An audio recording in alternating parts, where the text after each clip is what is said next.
Nah ini kan ketika kita di bidang pendidikan dasar atau ilmu pengetahuan yang basic saja itu masih terbelakang, bagaimana kita bisa mengisi roh kebangkitan nasional tanpa ada kemajuan di bidang pendidikan.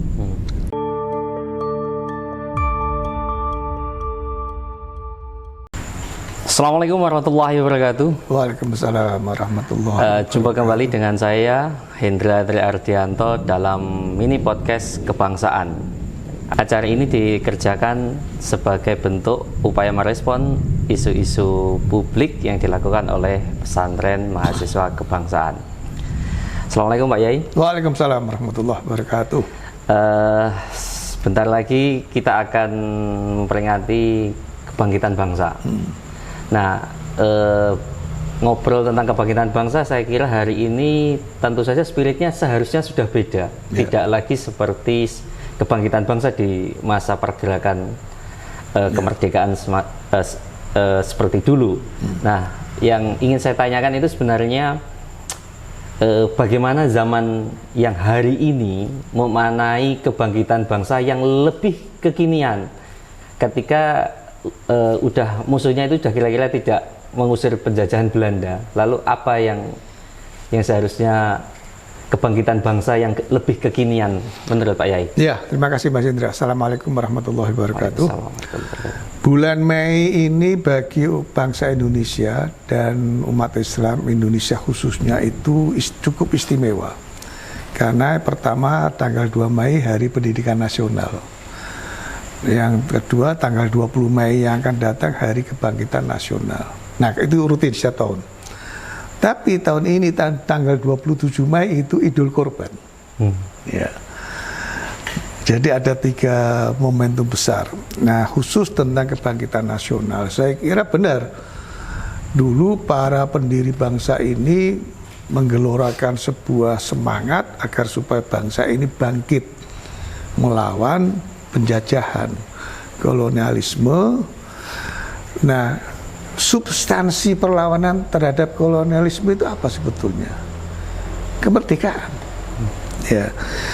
Kemerdekaan itu artinya kemandirian. Yang kedua, pembebasan. Pembebasan dari keterbelakangan. Karena tidak ada penjajah kok berusaha untuk memintarkan melebihi yang menjajah. Betul. Ya.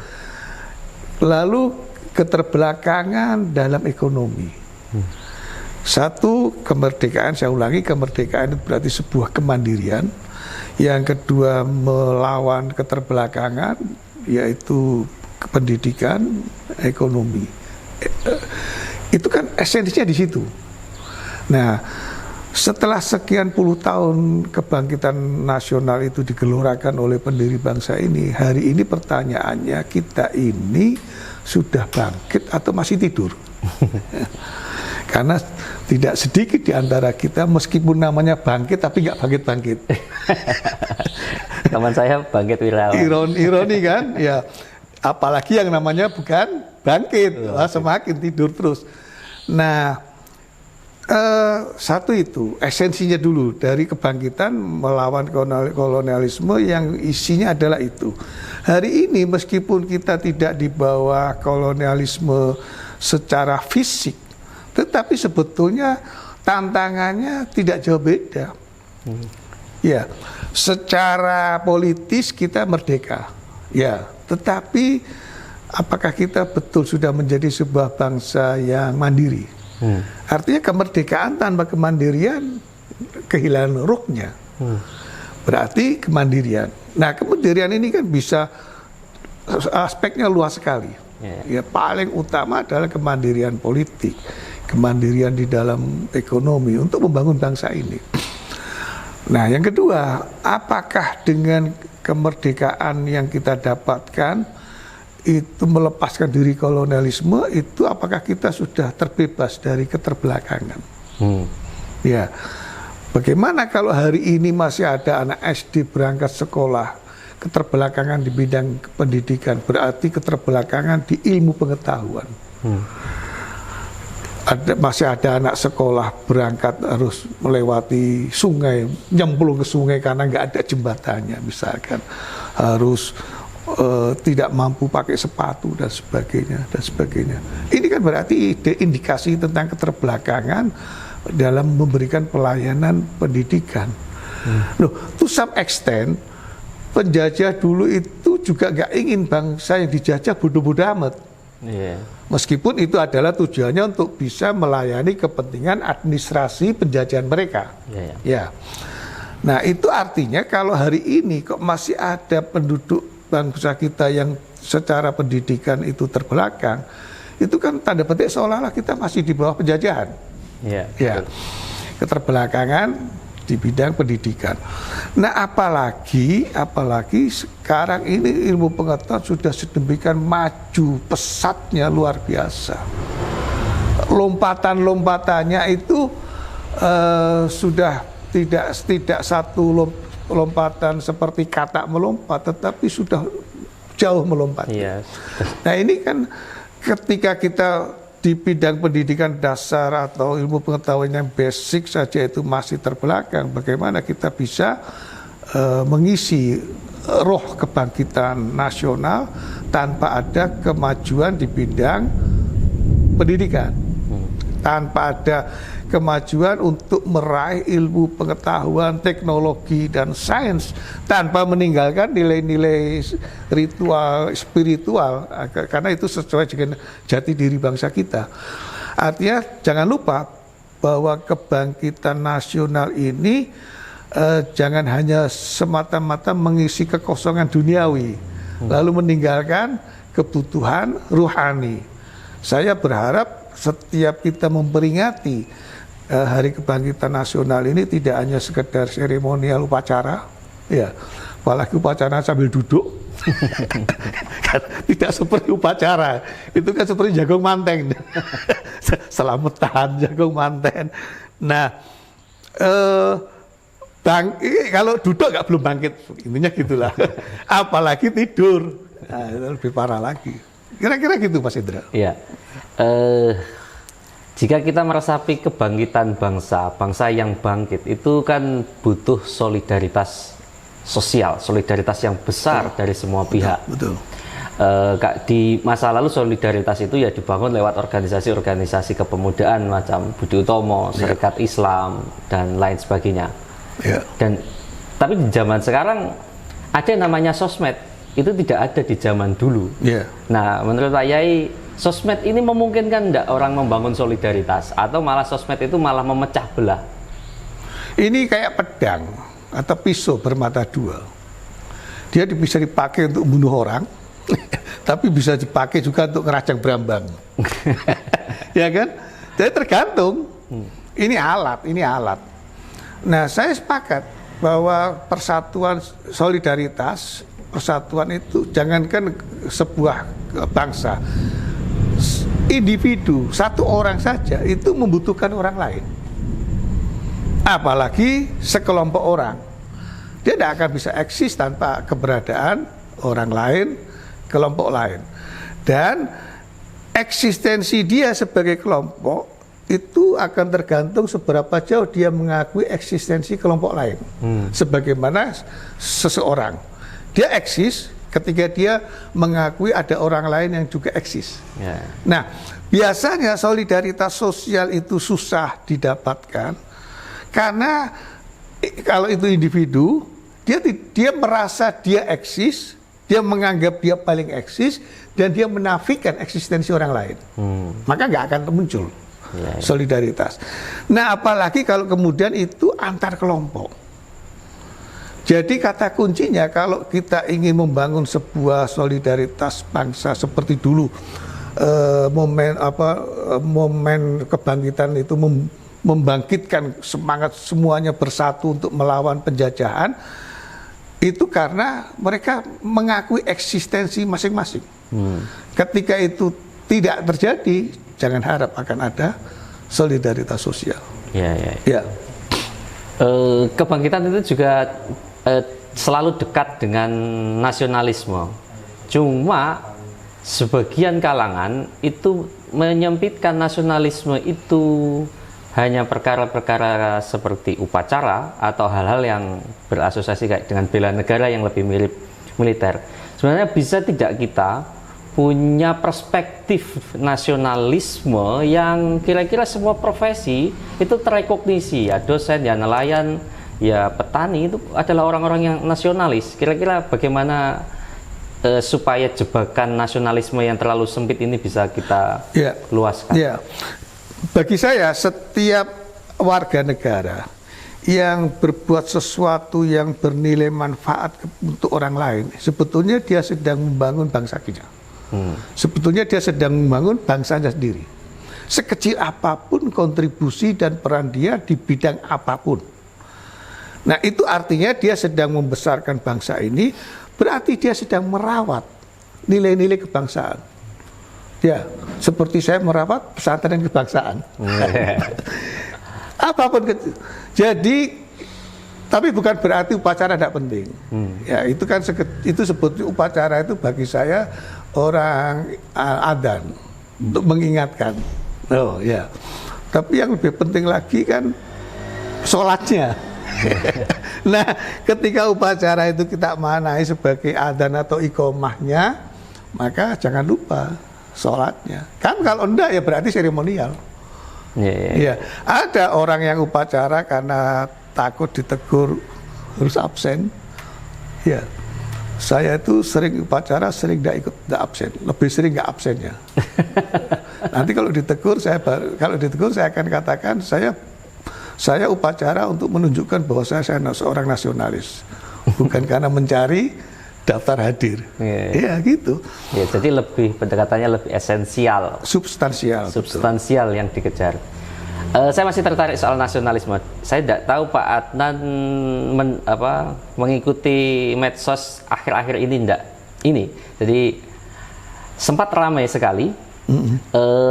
Ada salah satu staf khusus di lingkaran pemerintahan yang mengatakan kalau PNS jangan mengkritik pemerintah. Kalau mengkritik pemerintah ya keluar saja. Pertanyaan saya adalah, apakah iya mengkritik pemerintah itu tidak nasionalis? Yang bisa mengkritik imam yang keliru itu makmum. Kalau dia nggak jadi makmum, dia nggak ngerti kelemahan imam.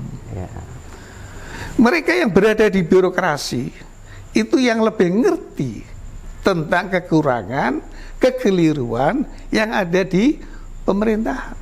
Siapa mereka? ASN. Iya. Nah, jadi aneh kalau pegawai negeri kok nggak boleh mengkritik pemerintah. Itu sebetulnya kan semangatnya watawasau bil haqqi watawasau bis sabri. Itu saja. Kan nggak boleh imam, kalau dalam bahasa Jawa disebut dumai imam. Ketika ada makmumnya, subhanallah, dia tetap nekat saja jalan. Nggak bisa kan, nggak boleh. Atau malah dia noleh, makmumnya dimarahi. Kenapa kamu kok subhanallah, subhanallah? Nggak boleh kan? Dia harus mendengarkan, berarti ada yang keliru. Kalau seorang mau mempelajari leadership seperti orang yang mempraktekkan sholat berjamaah, maka tidak ada pemimpin pemerintahan yang alergi terhadap kritik. Asal kritik itu tidak berbau fitnah. Ya, imamnya sudah benar kok. Misalkan imam begitu Allahu Akbar, Bismillahirrahmanirrahim, Qul huwallahu ahad, harus diingatkan, belum baca Fatihah. Ya kan? Nah ya, tapi kalau dia Allahu Akbar, dia sudah baca Fatihah, dia baca surat, begitu dia rukuk ya kita ikuti rukuk, jangan kemudian ditegur. Apanya lagi yang perlu diingatkan? Nah, itu suratnya terlalu pendek, Mam. Nggak bisa, iya kan, nggak bisa. Silakan diingatkan setelah selesai sholat. Imam, itu tadi sholatnya terlalu pendek. Ini sholat subuh, bukan sholat maghrib. Nah itu kan mengkritik sebetulnya, mengingatkan. Karena mungkin makmumnya. Jadi selama memang substansinya oke, tertibnya juga benar. Iya, nggak ada masalah. Nggak ada masalah, harusnya nggak ada masalah. Kalau dimasalahkan berarti dia belum memenuhi syarat jadi imam. Nah, karena nggak ngerti, nggak ngerti posisi dia sebagai imam itu tidak absolutely mesti benar. Betul. Itu pasti.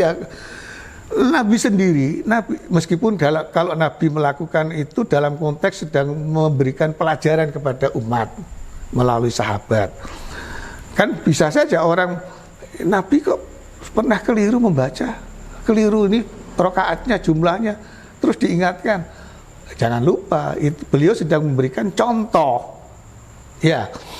Nah kalau kita itu ya keliru bener emang, lupa bener. Pertanyaan terakhir Pak Adnan. Ya. Ini agak sedikit lebih ke geopolitik atau inilah. Kalau kita bicara negara yang berhasil bangkit dalam beberapa dekade terakhir, kita bisa menyebut Cina atau Korea Selatan. Negara ini itu merdekanya nyaris bareng, bahkan duluan Indonesia. Dengan Korea terpaut 3 hari. Dengan Cina itu malah 49 Cina itu. Dan pada situasi yang hampir sama di awal-awal, sama-sama habis dijajah, ekonomi nyungsep, keadaan masyarakat jelek, tapi sekarang mereka mampu bangkit menjadi negara yang besar. Nah sebenarnya apa yang menurut Pak Yai agak kurang, kenapa kita tidak bisa mengikuti jejak dua negara ini, atau kita hari ini sebenarnya sudah on the track, bentar lagi mengikuti? Menurut pandangan Pak Yai seperti apa? Kalau Korea saya sepakat, karena tahun 55 kita sudah 10 tahun merdeka, mereka masih perang saudara. Ya. Nah tapi kalau Cina itu tidak bisa 45 dijadikan ukuran. Karena sebelum 45 mereka itu negara besar. Iya. Ada banyak dinasti besar di sana. Kanji Cina sebagai sebuah negara, Chuo itu tandanya begini, itu menunjukkan dia center. Jadi mereka punya kebanggaan sejarah masa lalu bahwa negara mereka adalah pusat dunia. Ya, dan itu dibuktikan. Misalkan Great Wall. Ya, Mas Indra pernah ke Great Wall? Belum pernah. Besok berangkat ke sana. Amin. Amin, insya Allah. Luar biasa itu. Ya kita punya Borobudur lah, tapi nggak seberapa, nggak ada apa-apanya. Makanya Borobudur kan pernah hilang dari salah satu warisan dunia. Ya, keajaiban dunia pernah hilang. Tapi Great Wall tidak akan hilang. Luar biasa. Nah, mereka punya kebudayaan tinggi. Artinya ada warisan sejarah, kebudayaan, kebanggaan nasional yang memotivasi mereka, men-trigger mereka untuk menjadi kembali lagi ke kejayaan masa lalu itu. Ya, ada 3 kerajaan besar yang pernah menguasai dunia. Ya. Misalkan ketika mereka mempelajari dinasti Ming atau dinasti Qing, mereka berusaha untuk mengaitkan itu. Satu itu. Yang kedua yang banyak dilupakan oleh para analis. Cina itu meskipun komunis, sekuler, tetapi mereka juga menggunakan nilai-nilai Konghucu untuk memotivasi rakyat. Nilai-nilai Konfusianisme untuk membangun loyalitas terhadap negara, nasionalisme tadi itu. So, artinya apa? Ada unsur keagamaan, spiritualitas, dan itu diambil dari nilai-nilai Konghucu, Confucian. Nah, Korea juga begitu. Ada nilai-nilai yang dimiliki oleh Buddhisme yang dijadikan rujukan. Misalkan begini, misalkan Confucian itu hubungan antara pemimpin dengan rakyat itu seperti orang tua dan anak. Jadi apa yang menjadi instruksi menguasa itu dianggap sebagai perintah orang tua. Nah, itu yang ingin saya katakan tadi di awal. Kita jangan lupa kalau kita mau bangkit jangan meninggalkan nilai-nilai keagamaan kita. Karena negara-negara Asia yang Jepang juga begitu. Bagaimana dia membangun tanpa melupakan budaya. Dan budaya itu berakar dari nilai-nilai agama. Iya. Jadi harus ada nilai, ada pondasi keagamaan yang membuat mereka secara budaya menjadi kuat. Identitas. Nah, mungkin kata kuncinya adalah kebangkitan nasional tahun ini yang kita peringati itu, kita harus mencari sebetulnya apa identitas kita yang harus kita perjuangkan itu. Nah, itu saja mungkin. Ya. Ya, saya kira mini podcast kali ini cukup demikian.